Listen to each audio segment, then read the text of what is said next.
The kitchen hums with the quiet aftershock of my no. Plates clatter faintly from the dining room, but no one calls my name.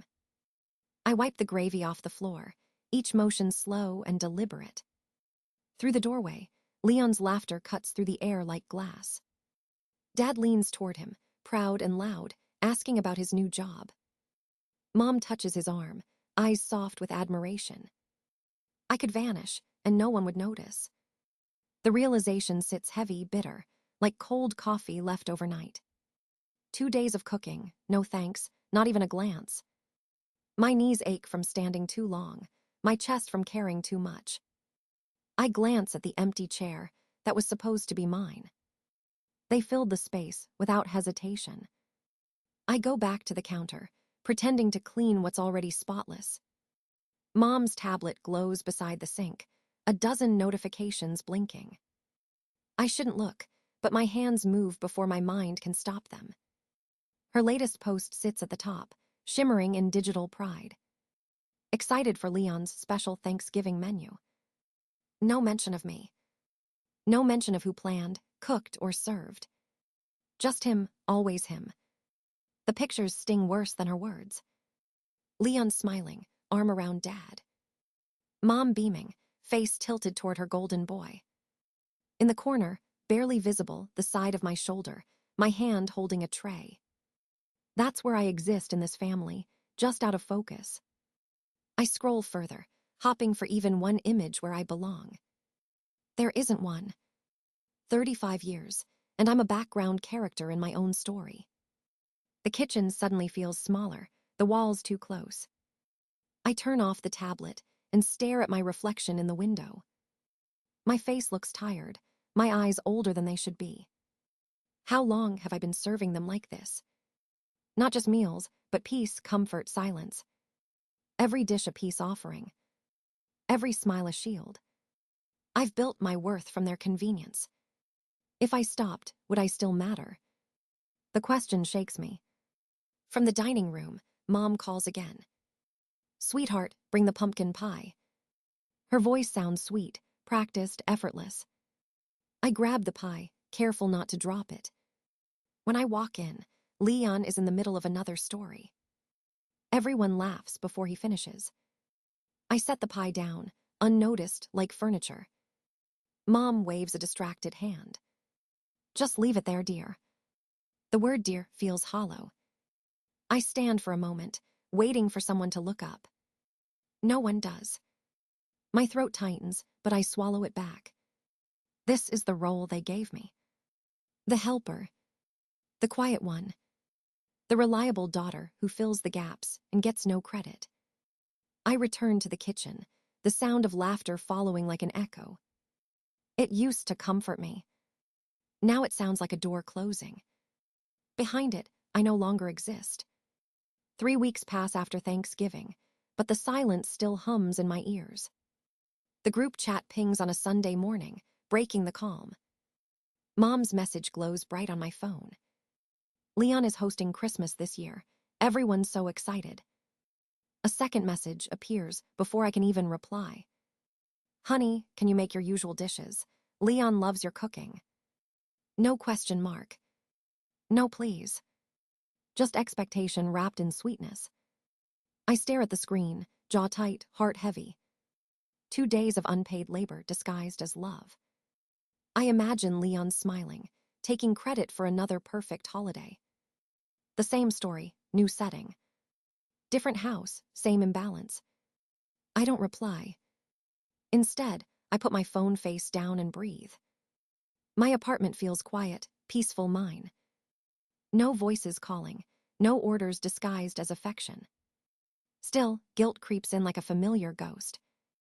They've trained me well to confuse obedience with care. That evening, I open my laptop to distract myself. My reflection stares back in the dark screen before it lights up. I open a blank document. At the top, I type, "Things I want." Then I stop. The cursor blinks, waiting, patient. What do I want? No one has ever asked me that. I've never asked myself. The emptiness of the page mirrors my own confusion. All my wants have always been borrowed. Their needs, their happiness, their peace, my silence. I close the laptop, but the thought doesn't fade. It follows me to work, to sleep, to the grocery store. A quiet hum beneath everything I do. By Thursday, I can't shake it. At lunch, my coworker Mia sits across from me. "You look tired," she says, simple and kind. I laugh softly. "Family holidays." She groans. "Say no once in a while, it's life-changing." Her words land harder than she knows. Say no once in a while. That night, I cook for myself for the first time in weeks. Nothing fancy. Just pasta, garlic, and butter. I eat at the table alone. No noise, no duty, no audience. The quiet feels like freedom. When Mom calls, I let it ring. Then again. And again. Finally, I answer. "Sweetheart, did you see my message about Christmas?" "Yes. And I'm not sure I can make it this year." Pause. Confusion fills the space where certainty used to live. "Oh, but Leon's counting on you. I'm sure he'll manage." Her sigh is soft, disbelieving. "You've always been the dependable one." "I'm still dependable," I say. "Just not for everything." The silence that follows feels different this time. Not angry. Just startled. Like the moment before dawn, when the world hasn't realized it's changing. When I hang up, my heart pounds, but it's steady. For once, I didn't apologize for being tired. For once, I chose myself. Friday morning, sunlight spills through the blinds. I wake before my alarm, a strange calm in my chest. No rush, no list, no family waiting for me to serve. I brew coffee slowly, letting the smell fill my kitchen. The quiet feels like a soft rebellion. At work, my boss stops by my desk, frowning slightly. "You okay? You've been distant lately." "I'm fine," I say, surprising myself with how true it sounds. He nods and moves on. For once, I don't rush to over-explain or apologize. That afternoon, my phone buzzes again. "Mom." I let it ring twice before picking up. "Sweetheart, Leon. Been so busy with his clients. Could you come early to help set up for Christmas?"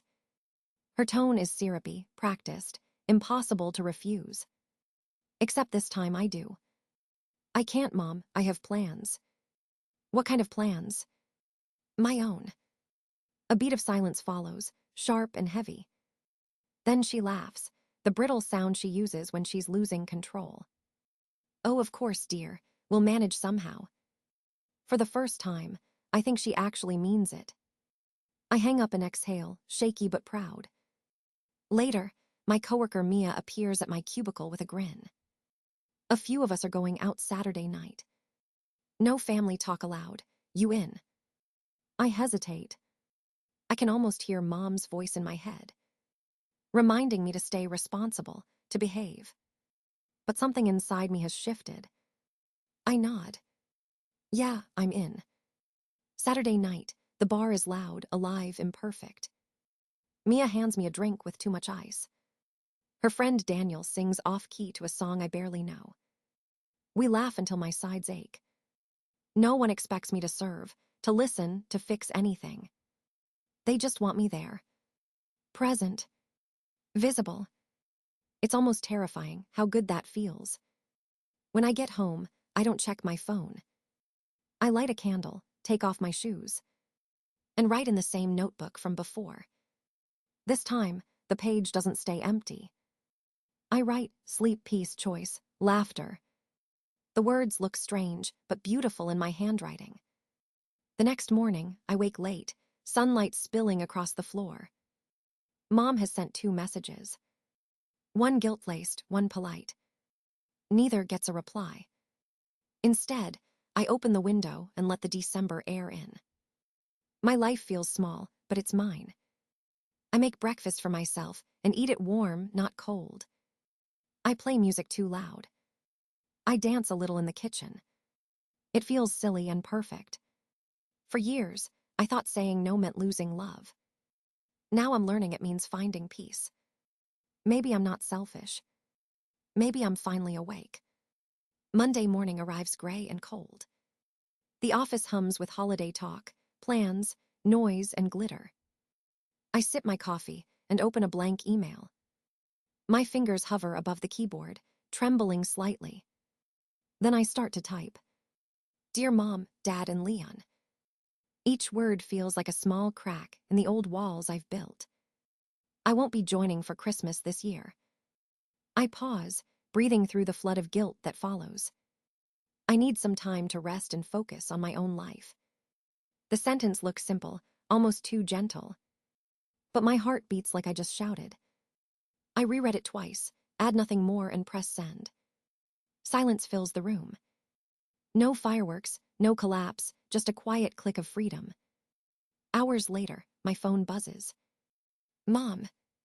Her message is short and sharp. I don't understand what's going on with you. Another follows a minute later. Family comes first, always. I put the phone down. For once, her words don't pierce. They just drift away, powerless. That evening, I call Aunt Nora. She answers on the second ring, warmth in her voice. Your mother told me, she says softly. I wanted to say I'm proud of you. The words nearly undo me. No one has ever said that before. She laughs gently. I'm visiting you for Christmas if that's okay. My throat tightens, but I manage to say, I'd love that. When I hang up, the apartment feels lighter. For the first time in years, I imagine a holiday without tension. No orders, no expectations, no pretending. Just peace. That night, Leon calls. His voice is cautious, almost polite. I heard you're skipping Christmas. Yeah, I say. I need a break. A pause stretches between us, awkward and unfamiliar. You know Mom's upset. I know.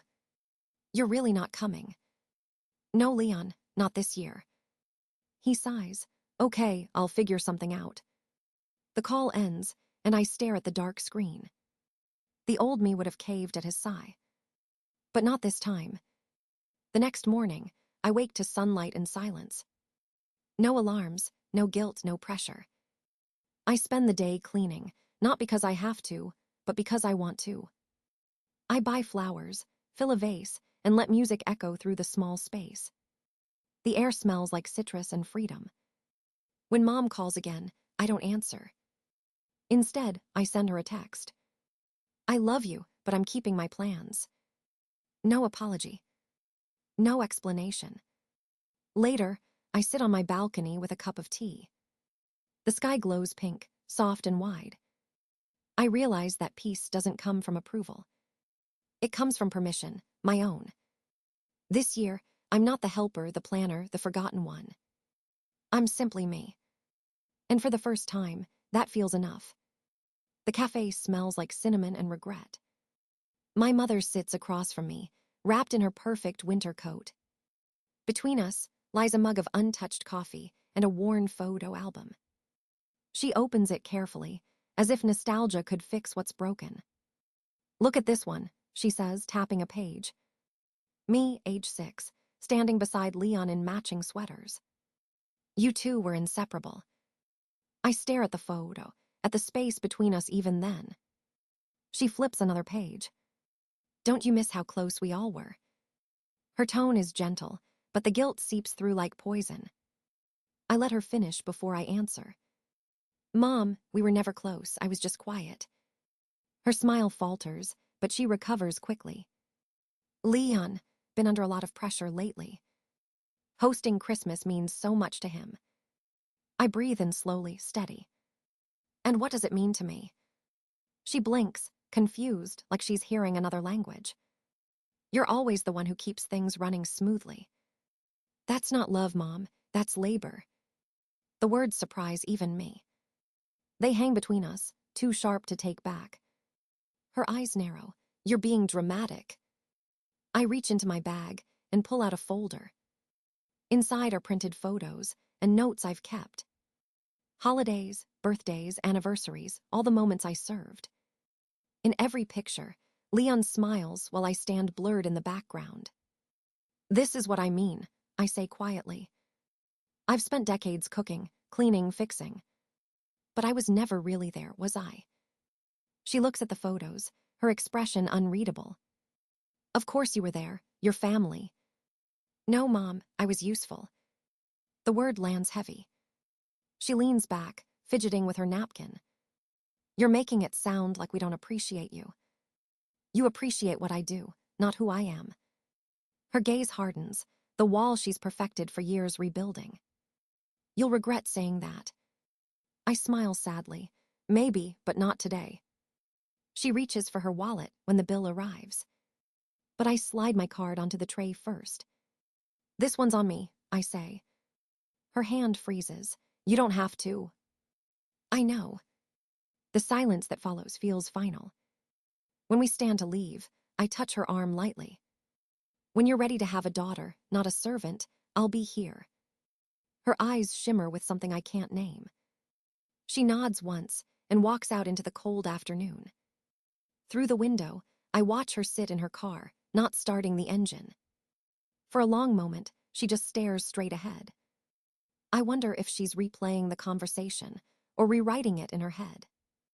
I finish my coffee, now cold but steadying.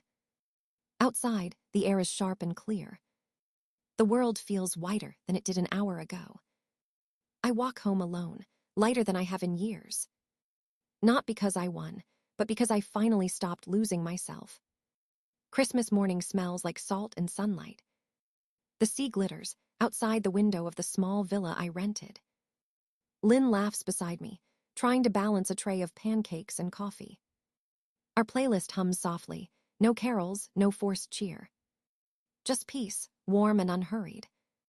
My phone buzzes with messages I don't open. I already know what they say. Guilt, surprise, confusion. I sip my coffee and let them fade. For once, I don't belong to their urgency. We walk along the beach, our feet sinking into cool sand. The air tastes like freedom. When Lynn asks what I miss most about home, I think for a moment. Nothing, I say, then laugh softly. Maybe just the smell of cinnamon. She nods, understanding without judgment. At lunch, we meet friends from work who came down for the holiday. We eat by the water, sun on our faces, wind in our hair. No one needs anything from me. No one calls me dependable or selfless. They just call me by my name. It feels new, like learning how to breathe. We take a photo together, Lynn holding her phone high. I smile, not the polite one I've worn for years.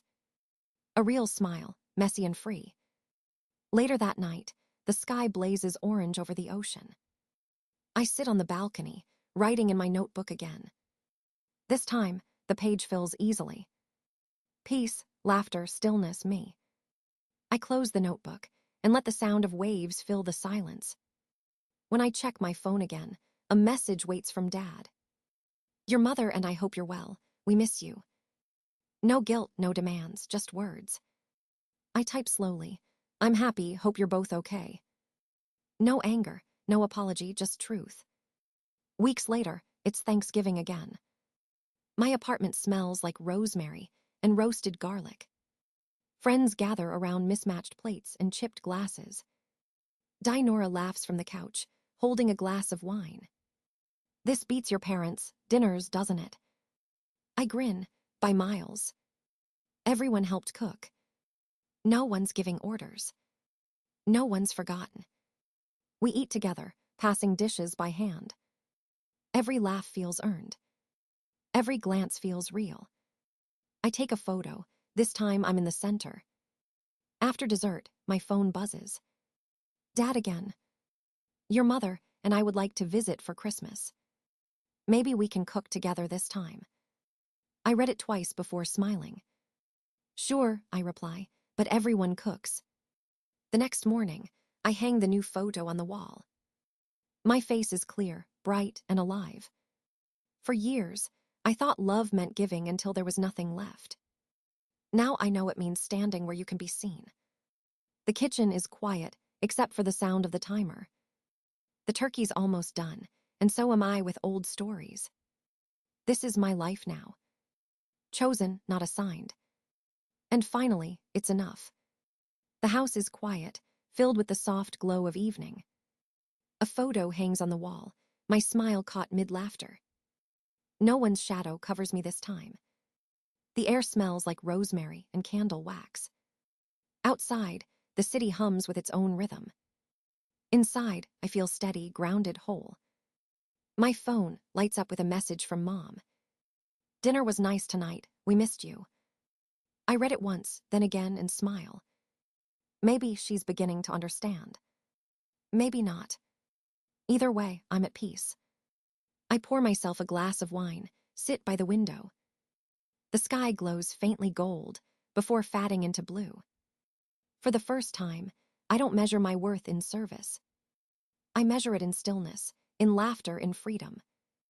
Love doesn't mean disappearing to keep others comfortable. It means being seen and choosing to stay visible. I close my eyes, breathing in the quiet. This life, own simple, imperfect life, finally fits. And I don't need anyone's permission to keep it.